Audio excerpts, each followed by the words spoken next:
Hey, what's going on, everybody? Welcome back to another episode of the Horror Movie Review with Daniel Richardson. And yeah, another action-packed episode this week. We're going to be doing Piranha II, The Spawning. But first, as you know, we get to some news. Now, this past week, a tweet was released by Stephen King, which to me seemed like it was kind of a throwaway tweet that everybody's just fucking running with. However, there's not a whole lot going on in the world of movies right now, so anything we get, we'll take. So Stephen King put a tweet out there just saying that he thought it'd be interesting if they did a Friday the 13th movie from the perspective of Jason Voorhees. And his idea was kind of like a Groundhog's Day type thing where Jason's kind of stuck in his own personal hell and he's having to relive, this group of counselors show up and he's trying to fight them off and they end up killing him in the end. But then the next day, it's the same thing. And didn't really add much beyond that. But I was like, yeah, why not? I mean, in all honesty, I feel like with a lot of these franchises and the way they've kind of just went in weird directions before, currently doing it with the Halloween series, it's just like, just start making them. I don't care what they are, like, bust them out there. And that seems pretty unique, actually, so it's like, why not? Fuck's sake, he's been to Manhattan in space, so it's not like it's that big a stretch. And he's been to hell, and he fought Freddy. So it's like, what else can you do? At this point, why not, Sorry. So anyways, trailer drop there, going to be releasing this movie in drive-ins. Right now, drive-ins doing, pretty decent numbers. Of course, no blockbusters coming out right now, but with theaters, actually theaters should be reopening soon, I think. In fact, some theaters have, at, slighter capacity or whatever.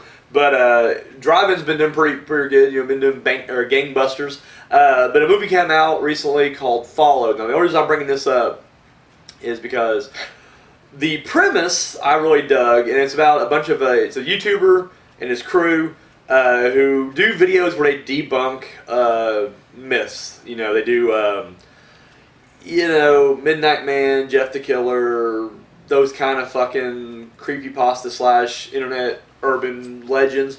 And I don't know if anybody ever heard about the elevator game or not, or in here they're calling it the elevator ritual, same thing. But it's a ridiculous concept of, like, you gotta go to, like, a hotel or a building that has, I'm gonna repeat what they did in this movie. I think it may be more, actually. But let's just say, for argument's sake, you go to a building that has at least 10 floors.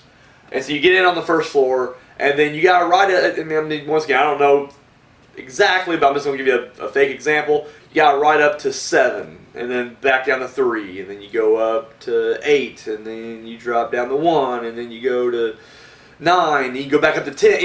You're just constantly doing this weird pattern. But apparently, after you get to a certain point, this woman appears in there, and she'll ask you where you need to go, and you're not supposed to talk to her. But then you'll go to a certain floor, and I can't remember if it was like off the grid, like if you're going, like, if it's 10 floors, you go to the 11th floor or something like that, or maybe go to like a sub-basement, I don't know. But when you go to this floor, the door will open up and you're in the other world, the further, if you will, or the other side, or whatever you want to call it, demon world, the upside down. There's a million names for it. And you can actually go in there and then, of course, come back. Now, complete bullshit, obviously, and there's a million videos on YouTube where people have done this to no effect, but then, it is what it is. But I remember, when I saw this, thinking, like, that'd be kind of a cool movie. And then here we are, a couple years later, boom, they're doing the movie, and it's called Followed. So it seems like something you'd be into. I'd say check it out. What about the elevator game is, I guess, like, no crazy ritual that gets you to the other side or to the land of the dead should be easy, I guess. But it's just like, I don't know. It seems like the most convoluted, insane, like, you gotta go through a million fucking steps just to do it. I'm like, really? Like, can we not just have a freight elevator that just has like a secret button you hit? It's like, oh, there's hell. That's hell. That's the button to hell right there. You just hit that one button. That's it. It reminds me of, I have the Necronomicon. And there's like 3 versions of this Necronomicon that's out there. Of course, for horror fans, you already know Necronomicon's Book of the Dead, made famous, I think, for horror fans from the Evil Dead series. And so I saw it in the bookstore, and I was like, I want that. And then I found out there's like 3-4 different versions. But anyways, the version here, it has a lot of like how to invoke spirits from the spirit world, or how to contact the dead, how to raise the dead. I mean, there's like, it's like a spell book, it really is. But like every fucking spell is like the most insane thing. Like there's like a million things you gotta gather, there's a million things you gotta do to prep it. And it's just like, I get it, like I guess, it shouldn't be easy to unlock the gates of hell, but at the same time it's purposely hard just so, and then they even say like you got to say the words exactly, and it's like a dead language, and it's like if it doesn't work for you, obviously you mispronounce something, and it's like, I mean, it's bullshit going into it, but at the same time it's like, man, if it's just a few steps lighter and not a whole lot of bullshit, I try it just so I can be like, I tried it, nothing happened, but I tried it. No, it's so much shit. Like I'm just like, I don't even want to try it, not for fear of possibly bringing the end of civilization upon us. I just don't want to fucking do all the steps. Like, there's a million fucking steps. So anyways, Followed, coming to a drive-in near you, and I'm sure it'll be on demand eventually. So there's Netflix has released a trailer for a new series for fans of the Japanese version of The Grudge, Ju-on. I don't know if they actually put a full J sound in there, maybe like Yu-on or something like that. But either way, Ju-on Origins is coming to Netflix, and it will be subtitled, which I hate that to keep putting those out there, because like, I don't know, like I love watching foreign films and subtitles don't bother me. However, like the small town I'm in, I'll be explaining this great movie to somebody and they're like, that sounds awesome. And I'll be like, yeah, check it out. And they'll go rent it and they'll be like, time you had to read it and I don't read, so, and then they stop. And so I'm like, well, there you go. You're going to cut yourself off from a ton of great movies out there, but whatever. Anyways, but it's on Netflix and it is subtitled. I'll be honest with you, like, I don't know. I've only seen one of the Ju-on movies. I think it's been the first one. Maybe two of them. I don't know. I've only seen one of them, I think, from the Japanese version. Now, I've seen all the 4 American films, which progressively get bad. I don't know. I like 3 actually, but it's not great. I think the first one's solid. In fact, the first American movie is probably my favorite from all of them. Like I've seen. I don't know how many Japanese versions there actually are. I know they do a crossover with Sadoko over there, and they do that crossover movie so I don't know if this is part of like official part of the franchise or this is just some kind of knockoff. Because I had a movie for a while. It's called Juri. I think I'm pronouncing that right. The Curse, and it was just not even like a knockoff. It was like a carbon copy ripoff of The Grudge. And it wasn't like from another country. It was like Japan as well. It was Japanese as well. They're just like, we'll fucking do it. And it was bad. It was even worse. Like, other thing I will say about the original Ju-on movies is they're very low budget, but they're so creepy that it kind of works for it. And of course, the American movies are very glossy and nice looking and everything. But this TV series looks very cheap. Like, I don't know. It just looks like, And from the trailer I watched, it just looks like it's either going to be... Because, the movies are all, like, different stories that are interconnected by the same thread. Like, it's The Curse, The Grudge, whatever. And it looks like it's going to be the same thing.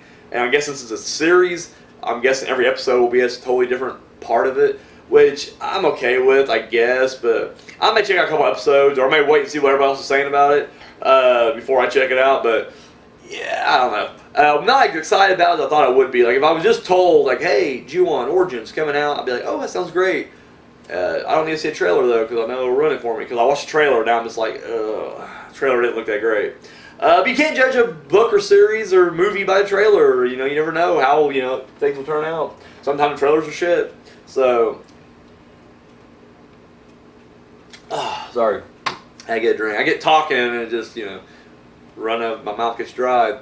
So, for the past 2 weeks, this has not been by design, but just like these stories are coming out, we've been talking about Alien, the franchise, and where it's going and everything else, and we've already talked about the prequel trilogy that may never come to an end, and then we talked about Part 5 and how Walter Hill sent the Sigourney Weaver the script, or an outline or whatever, of Alien 5, and then she just flat out said, like, no, she's just like, I think it's time to let the character retire. I'm like, yeah, it's been retired since like 97, like, what the fuck? And we talked about that last week, so if you don't want to talk about it, check out last week's episode. Anyways, But Walter Hill came out with an interview, and I forget his partner's name, but he's worked with him before. David, I want to say David Gilmour. I know that's not it. That's the dude from Pink Floyd. I can't think of the last name. Giller? I don't know. It's David something. David G. Because the funny thing was, in Prometheus and Alien Covenant, the androids are... Because David initially was... I think they were just trying to keep the name of the android. Because, in Alien, you had Ash, A. And then in Aliens, you had Bishop, B. And then in Alien Resurrection, you had Call, C. So Prometheus felt like they used David, D. But they said it was actually named after this producer. And then they did kind of break that mold when the next cyborg or android from Alien Covenant was Walter. And you find out that it's actually based on the producers / writers or whatever. Anyway, so he came out and talked about how he's really excited about Alien 5. And, and when they said, like, well, Sigourney Weaver's just like, she doesn't want to do it. And she's, decided to let the character retire. He just goes... nah, she's just being modest, like, she's going to be really excited about it. And I'm just like, I've read her interview, like, it didn't look like she's excited at all. It seemed like, in fact, it was a bad script, she just doesn't want to do it. Like, Walter Hill's a guy that, like, I don't know, the last thing I remember that he did that I was, like, watching, I mean, I guess he did the Prometheus and Alien Covenant, but, like, the last, like, solo movie that he directed that I remember watching was a movie called Bullet to the Head, which was a Sylvester Stallone action movie. It had Jason Momoa as well. And the trailer looked alright, but then I watched it. It was just like the most generic 80s ass fucking action movie, but without any of the charm. And it was just bad. Like, some of the fight scenes weren't bad, but it was just like, goddamn, Walter, like, cause you were like Beverly Hills Cop, like, how are you not directing this awesome? But it's like, he didn't evolve. He just did the same shit he did back then and just had a horrible script. Like, that's the other thing. Like, the guy clearly isn't a writer, or if he is, maybe he's not. That's why she turned down Alien 5. I don't know. But, I don't know. Shit, it's like, goddamn, dude, like, literally, ugh. So, I don't know. It's just funny that past 2 or 3, 4 weeks, we've been talking about Alien 5 or Alien Prometheus 3 or whatever the fuck you want to call it. And it just seems like, I don't think it's going to happen. Or if it is, it's not going to be the version they want. Because, once again, Disney owns it. Fox doesn't want... And I know Fox, I think they said, like, Searchlight is going to be their R-rated brand. So anytime Disney is backing an R-rated movie, it'll probably go through Searchlight. Which is like, alright, fine. I mean, I want to say, didn't they own Miramax at one point too? Or didn't they have a working relationship with Miramax? And that's kind of what they did, is like anytime an R-rated movie came out, it just like, it went through Miramax, and I was like, oh no, that's not our movie, it's Miramax, but it really was theirs. I want to say that was how I always took that. Well, it's kind of the same thing here. It's like, they're going to be like, we'll still do the R-rated. But it's just like, Alien Covenant underperformed, and critically, people were torn. People were torn on Prometheus too. So it's just like, I don't think anybody really wants another Alien movie. Predator didn't do good last 2 movies that came out. So it just seems like these franchises may just be dead in the water, and that may not be a bad thing. I don't need remakes or reboots or anything. Let's fucking let the series go. Give me some new ideas. I'm tired of fucking rehashed bullshit. But And then finally, got to end on a downer here. As announced yesterday, Ian Holm, age 84, has passed away. I think most mainstream fans are always going to know him as being in Lord of the Rings, Bilbo Baggins. But I think for horror fans, we're more Ash. We just talked about the android Ash from Alien, and that's. But he's done a lot more, stuff, beyond that. But and I'll be honest with you, I couldn't go through the filmography right now. Odds are, if you've somehow never seen Lord of the Rings or Alien, I'm sure you've seen him somewhere, because the dude pops up quite a bit. But, really good, classically trained actor. And like I said, I haven't seen a whole lot of his stuff, but everything I did see him in was great. I think he's in Fifth Element, too, which I wasn't big on Fifth Element, but, like, he killed it. Like, he did great. Like, everybody did great in that movie. I just didn't care for the movie itself. But, apparently he's been battling Parkinson's for a while, and it's finally caught up to him. So, a little bit of a down note there. But, it is what it is. But, thoughts and prayers to the family and all that. So, Ian Holm. Sinister fucking android, man. Like the scene in Alien where, he, not there's a turn, but like after they, kill him, they knock his head off and everything, and then they go to bring him back, and they just turn the head on, and it's just him sitting there talking to him, and he's just talking about like the prime, objective of the company and everything. And he just plays it so fucking sinister. It's like, holy shit. I don't know. Good stuff. But yeah, so unfortunately though. But yeah, good run. He's 84 years old. Like shit. And he accomplished a hell of a lot more than most actors ever will. So, he had a good run. Had a good ride. So, let's now get on to the main event.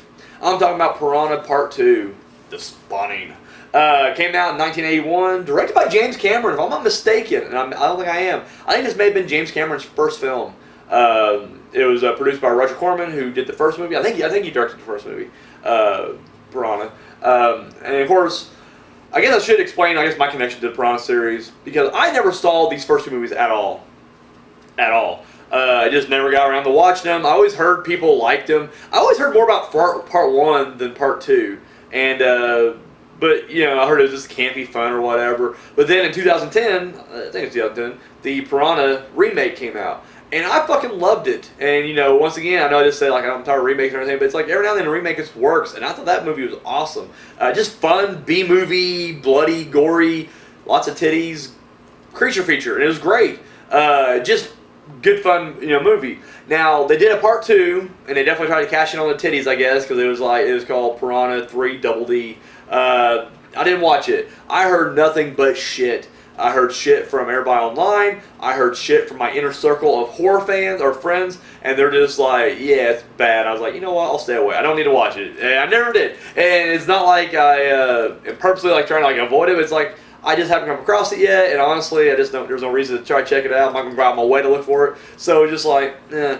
But then, so it's the one I've seen. But then, just recently, cause I watched that Piranha when it came out, like 2010 or whatever. I watched it when it, around the time it came out. But just recently, that's a couple of years or so, I came across the original Piranha in a Dollar General store, and I was like, oh shit, it's like a special edition DVD and everything. And I was like, yeah, I'll check it out. And I brought it home, and yeah, it was really boring, like just dull. And it's like I get it, like some of the CGI is kind of hit or miss at times, but like the practical effects in the new one was just incredible. Like it really was. And I know it's unfair because that movie's like in the 70s, and Piranha was made in 2010, so it's just like I get it, but at the same time it's like no, there's nothing about that movie that really held up to me. I thought it was dull, slow moving, boring, and then just because of the fact that it's a low budget movie, you never got good action from it. And it's just like, and so you never really saw too much of that. And then when it did do, it's like this weird effect of, seeing like animated piranhas like attack the screen,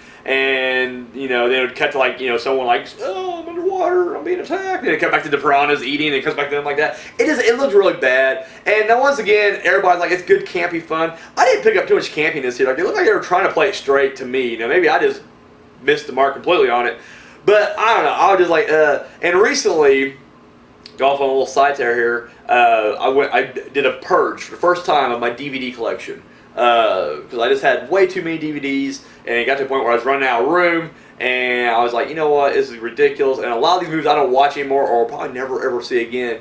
And so I went through and got rid of a lot of clutter. And unfortunately, that movie didn't make it. Piranha got kicked to the side, right? And so, anyways, yeah, was not a fan of the first one. However, I never seen this one, and came across it online. I found there was 2 versions of this though, which is interesting when I tell you more about it. But it's like there was the original version of the movie, and then there's a director's cut. But the director's cut was like short by like 15-20 minutes. Like it was a ridiculously, insanely short version of it. And so I didn't know which one to review, but I was like, well, I'll just review the theatrical one, which was harder to find, by the way. Had to use some kind of weird Russian, like the site I found that Night Child on. That's where I found this at, and so I watched it, and so I was like, I'll do the original. In hindsight, I should have done the director's cut because James Cameron knows what he's doing. It seems a lot like James was like, they told him like, you're going to deliver this movie at an hour and close to 45 minutes or whatever it was, and he was just like, yeah, I don't need all that. Like I can literally trim it down to this, and they're like, no. You don't know. You ain't nobody right now. And then later on, he became somebody, and they're like, "Oh shit, yeah, you can release your cut of even one." And he cut out a lot of. There's a lot of just nonsense in this movie. Which at first I thought was like, oh, okay, they're building characters. Because in the beginning, you run into a bunch of the guests at this hotel, and I'll get to the plot, I guess, here in a second. But there's a lot of these different guests, and so I was like, all right, yeah, they're establishing people. But like it never pays off on most of them. Like literally, they just like a lot of characters get introduced, like they come back like periodically, but then you just never see them. Like you never see a death to them, you never see an ending. You know, just like they just don't come back, and it was just like we didn't need any of that. And I'm guessing I've never seen it. And if you guys have seen the director's cut or you've seen both versions, know what I'm talking about, drop that comment down below. Let me know. Like, did they just cut out all that shit? Because like literally, that was it. I mean, I don't know what else you would cut from this movie. So the plot of this movie is it's a cop, sheriff, I guess. His wife, who works she's a scuba diver. She works at this fancy resort down in the Caribbean. I don't know what island they're on, but they're down there in the Caribbean somewhere. And anyways, they're estranged. They're separated. And of course, she ends up getting a little piece on the side. Who happens to be a marine biologist. And anyways, turns out there's a rash of deaths, and they don't know what it could be. It turns out it's a mutated strain of piranha, who are normally, I guess, freshwater fish, and here they're in the saltwater. I really didn't know that. I know that the first movie took place on a lake. I guess in my head, I just assumed like they're just water creatures. I know it sounds stupid, but I really did not know. But anyways, so they're trying to figure out like do we shut the resort down? What's going on? Really falls along the Jaws. I mean, the first one did too, but this one definitely follows the Jaws kind of premise, because they're like talking to the head guy who runs the resort, and he's just like, I'm not shutting down. I can't. Not even shutting down. They're like, don't even shut down the resort. Just stop the water activities. He's like, I can't do that. And it's like, really? You have nothing else going on the beach or inside the resort itself? All your shit has to be on the water? It's like, it seems ridiculous. But it doesn't matter, because this is a military upgraded version of the piranhas. And so now not only can they attack in the water and they're more vicious than normal, they will jump and fly out of the water. And they do fly on land, and it's great. Really hokey, and the special effects aren't the greatest. And so it just comes out cheesy. But I will say, as ridiculous as that premise is, I love it. And why? I mean, at this point, there had to be. There are like thousands of like straight-to-video or straight-to-sci-fi channel shark movies. And I'm not counting Sharknado, because that's different. There's a tornado propel in that. But I mean, why have we not had like flying sharks? That to me would be fucking terrifying. If it was done right, you get Steven Spielberg or a James Cameron today on that would be a scary ass movie. Like, I'm sure it'd look a little hokey with CGI, because obviously they're not gonna get like a robotic shark. And they got a robotic shark, puppet shark is like, it'd probably look fake as shit too. So it's like, it would be bad. But at the same time, it's like, why not? We got so many other shitty shark movies out there. And I think the idea of like, because I mean, to me, it's just like, if I was in the movie Jaws, like if I get transported to the movie Jaws, like I'm not getting in the water anyway. So it's like, it didn't affect me. They're just like, stay away from the beach. There's people dying. They're getting picked off on one of them. It's like, yeah, it sucks for them. I'm at the resort. I'm good. See you later. But that shark comes out of the water, was flying around. Guess what? New movie and scarier. And then you can like change location. So like the first movie could be like, big old metropolis area. We're in the big city, and like literally the sharks are just like flying around skyscrapers and shit and attacking people on the street. But then you can change it to a suburban location. Just a little neighborhood, quiet neighborhood, middle America. And then they go outside for the paper, and bam, shark attack. Jimmy Doll is safe to go get the paper, shark attack. Seriously, this is a movie I want to see, and I won't even be mad if someone rips it off. Please, if there's a filmmaker out there who can make this happen, just do it. Just do it. I want to see that movie. So anyways, in this movie,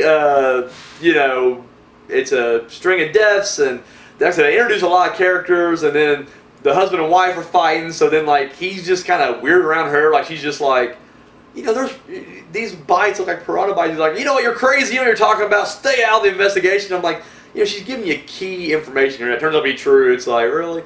But once again, it's like, well, they are going through a divorce, and like she's banging the marine biologist guy, so it's like, I will say, pros on this movie. The acting's really good. In fact, the only name actor I recognized though was Lance Henriksen, who played Bishop in Aliens. He's a regular in fucking, James Cameron film. Sorry. Like on that. I wanted to say Carpenter for a second. I was like, no, that ain't right. He's a regular in James Cameron's movies. Gets used a lot in his stuff. And I mean, clearly usually from the beginning, and here he is here. And he does fantastic. I mean, no nonsense sheriff, look after his boy, make sure his boy's okay. And then at the end, take care of his family. The only thing I didn't get, and I don't know if I just missed it, because I'm not gonna lie, this movie it had a lot of boring, slow parts early on. Like they don't really pick up till the end, and even then, it's just like nothing really gets crazy. There's a scene where they're on the beach because the spawning is an event that takes place. I'm not sure if this is based in reality or what, but apparently there's a certain kind of fish that the first full moon after spring, all the fish go to this island, and I mean not all of it. I mean it's a certain type of fish, but a certain type of fish. They end up somehow getting up on the beach. I don't know why, but they go up there. I think it's a mate. It's like they can't fuck in the water, so they gotta fuck on the beach. And so anyways, as they're flopping around on there, then you as the guest can go out there and just capture them and eat them. Like you can just pick them up and you fry them, and I guess it's delicious fish.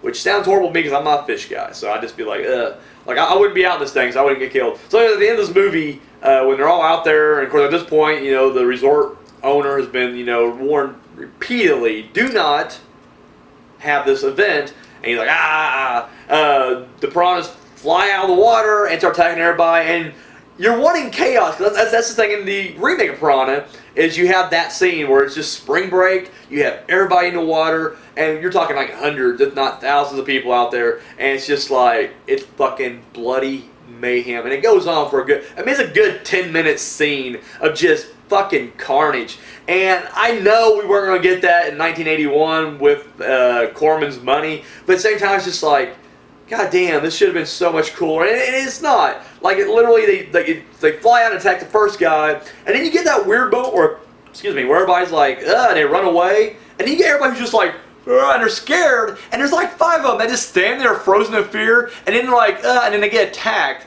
and it's like, really? Now I've never been that scared. I've been scared in my life, but I've never been that scared where I'm frozen with fear. I mean, I guess it's a thing. That's a phrase. You know, I was so scared I was frozen in place. So I guess it's a legit thing, but I feel like that would only work if, like, I don't know, Ghost, I guess? Like, if I was looking right now behind the camera and be like, holy shit, there's a Viking just standing there, and that sounds ridiculous, but guess what? If a Viking appears in my house, I'm scared. And I would be like, oh shit. Even then, I'm not sure if I'd be frozen though. I think I'd just be like, fuck this, I just run away. Scooby-Doo style. I'd jump in the air, my legs would be kicking, but I'm not going anywhere, and then I'd wink, I'd be out of there. But here, it's like flying piranhas that are just like, oh my god, they're flying piranhas. And now they're going to eat me. It's what it felt like. It felt like Troll 2 all over again. Yeah, so anyways, and then like there's like characters, these fisherman characters. It's a father-son team, and they're friends with Lance Henriksen. And anyways, the son gets killed at one point, and so the dad's boring him to death. So as everybody's running, he decides to have his last stand. He's like, I'm going to fight him. And he has a shotgun, which I don't think I ever see him shoot the gun. And he just goes over with a torch, like a machete maybe, I don't know. And he's on the beach, but like the piranha's like circling, and then he gets attacked, but it's like the most, I don't know, anticlimactic death, because it's like, he's not even like, oh god, he's just like, oh, okay, and I go down. And then like, even the people inside, they're not just like, no, they're just like, oh, he's dead. But the scene plays out much longer than what I just did there. So imagine that reaction is that, oh, he's dead. For like 15, 20 seconds. Just that, just him like, they're just looking like, through a bloody window like, this is a downer. It was just, I don't know, it was just weird. I was on cons, or I went to pros, and I went right to cons real quickly. Back to pros. Yeah, good acting. And I will say, the underwater photography is really good, especially for such a low-budget movie. It has lots of just senseless tits in it. Like, I was really shocked by that, because Cameron's not really known for a guy who shows tits. Hardly at all. I think maybe Linda Hamilton had it during the sex scene in Terminator. But that was even, like, kind of classily done. Like, you know, there was no gratuitous shot of it. It was just like, it just happened to see it kind of thing. Whereas here, it's just shots of it, and that tells me it's probably less him and more Roger Corman just like, oh yeah, make sure, by the way. Because there's like scenes where like these like ladies are up on the boat and they're just topless for no reason. Or in the very beginning, actually, the opening scene, it's there's a shipwreck that happened off course. That's just when you find out where all the piranha are, I guess their nesting is inside this shipwreck. But there's a couple who decide they're going to have sex in the water. Which, I don't know if anybody tried that. You can't do that. Like, the water does not work as a lubricant. In fact, it kind of makes it dry and everything, so you can't do that. But anyways, Corman's like, I want to see some fucking underwater. And then Cameron's like, I guess. I want to know, is that what got cut out? Was it just needless stupid scenes and tit scenes. And he's just like, I don't want either of those in my director's cut. Like, my God, there's a big chunk of movie that they took out. I want to know where it went. So in the very beginning, this couple goes underwater and they're like going down to the bottom, which is funny. They leave at night. It's a nighttime. Like, they're like, let's go. I mean, the water looks black and they jump in, but as soon as they get underwater, you can clearly tell it's shot during the daytime. It's just crystal blue and bright and everything. I'm like, but this is nighttime. Like, they all have flashlights that don't even really work underwater because, like, you can see they're on, but it's like, it's not illuminating anything. Like, literally, it's a very bright, it's Hollywood bright, underwater. But anyway, they go down there and instantly she gets naked, and then she takes out her knife, and then you think, like, what's she gonna do? She gonna kill this guy? And even the music gets all sinister, but then she cuts his Speedo off. And I'm almost like, yeah, you could have just pulled it down. Cause, like, now he has to get out of the water. Like, let's say everything went to plan, and they, did a little of that in the water, which would have been rough and just uncomfortable, but whatever. And then they get back up to the land, he's gonna be like, where's my Speedo at? Oh yeah, you cut him off. And now I gotta get back to the resort. And I mean, I know it's, it's 81, it's the Caribbean, maybe it's a little freer down there, but it's like, it looks like it's almost like a family resort. There's kids there, so it's like, wouldn't be good. I mean, it was 81 though, different time, right? Anyways, but no, so yeah, I'll just, lots of tits. So I mean, that's the pros. Cons though, it was just really long, even though it's only like an hour and a half, hour 40 minutes. It felt way longer than it should have been. And a lot of times you're bored out of your mind. Like, you really were. You're just like, fuck, like something happened. Like, I appreciate that we're trying to add story, but sometimes that don't work. Like, that's a double-edged sword there. A lot of times people will bitch about slasher movies and they're like, well, they introduce all these characters and there's no character development, so why should I care? But then sometimes it's like a movie like this where it's like, we dive into everybody's character, and at the end you're just like, I don't care about any of these fuckers. Like, just kill them anyway. Like, this is a creature feature. Let's get to it, shall we? So, anyways, there's that, and once again, just the effects are. And once again, it's unfair to make fun of the effects, I guess, because like it is 1981, and it's a low budget movie for even 81. So it's like, I get it. They weren't gonna have like Spielberg ET effects on this thing, but it's like still, yeah, it's like they look pretty hokey. And yeah, but it is what it is. And here, I got one question, and I'll wrap it up. I'll end this thing right here. And I never quite understood. I don't know if I just didn't get it, but there's a scene where, like, the plan is the main girl and her new boyfriend, who you find out is actually responsible and is a bit shady, even though they still work together with him, which, I don't know, adds a different element, I guess. It's not just like so cut and dry. Maybe he wasn't such a bad guy. But anyways, they decide they're going to go underwater and set these charges. And then Lance is like, yeah, I'll, be up here to, pick you guys up. And they all have their clocks, their watches ready to go. So this little subplot here is, his boy is, he's working with this rich tourist guy who has a daughter.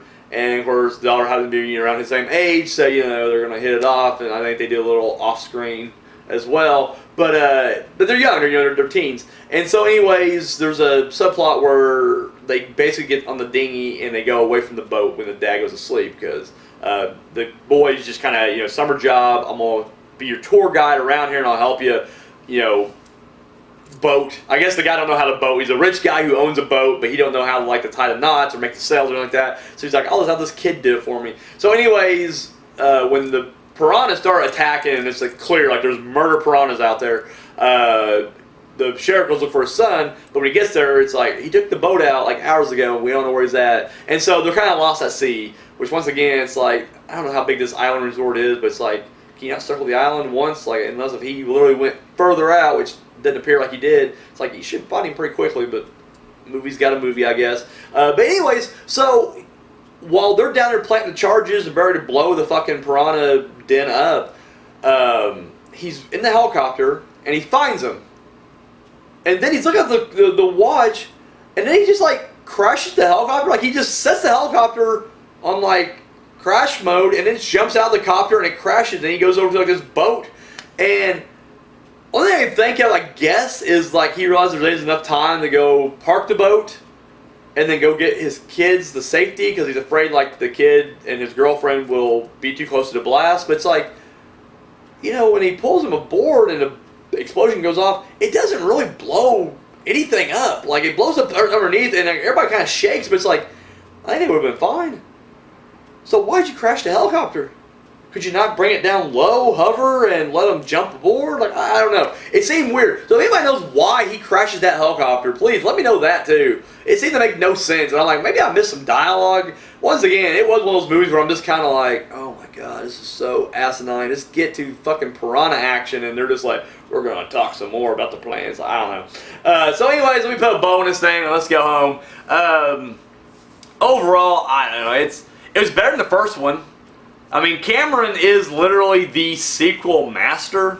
I mean, let's go down his run list here. He did Aliens, which, I mean, personally, I like Alien better, but I get the argument that Aliens is a better movie. Like, it is bigger and, you know, I guess in a lot of respects, I mean, it has more stuff going on. It does everything a sequel should. It builds upon the original. And even though I like the first one better, I can see why everybody's like, no, Aliens is definitely way more superior. And I would not argue it. Like, no, you're right. I mean, in certain aspects, it definitely is. So I get it. T2 blows the first T2 or first T movie out of the fucking water. Like, Terminator was great, but Terminator 2, god damn, and it still holds up today. So the fact that Piranha 2, the spawning, is better than Piranha, it's like, no, that's not surprising, that's not shock. But saying that, with keeping that in mind, it's still not a great movie. Like, I don't know. I'm not huge on it. I will never watch it again. Like, I will have no reason to watch this movie ever again the rest of my life. Whereas I own the remake Piranha, and I will probably at some point come across part 2 at some point. So it's like,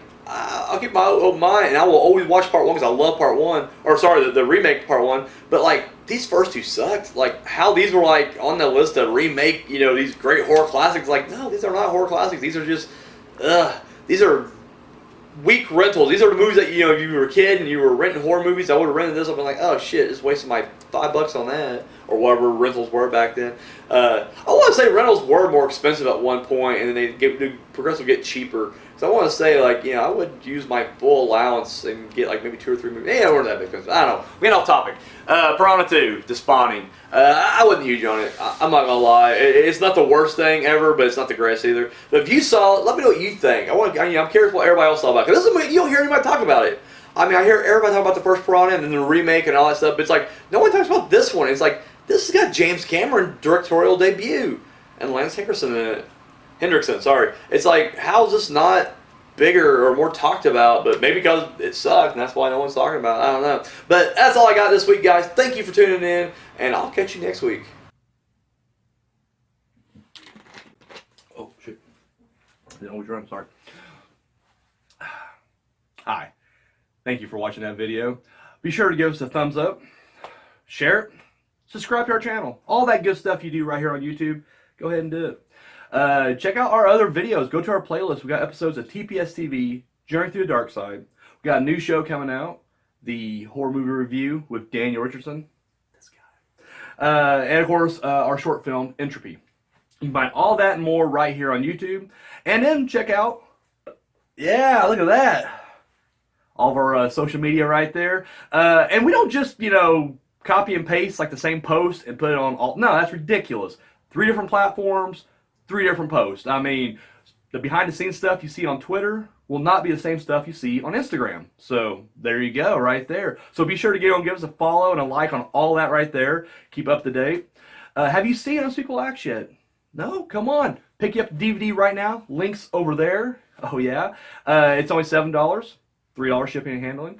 And of course, if you've already seen it and you haven't seen the public domain dungeon yet, boom, $5 DVD right there. So 5 S&P as well. Or sorry, 3 S&P as well. So there you go. Do that. And if you got the spare change, you want to hit us up, donate a little bit over here to TPS Productions. Our Patreon is right there. Oh yeah. So that's all we. Oh my God, sorry. I'm getting fired, ain't I? Guys, that's all we got. Thank you for watching.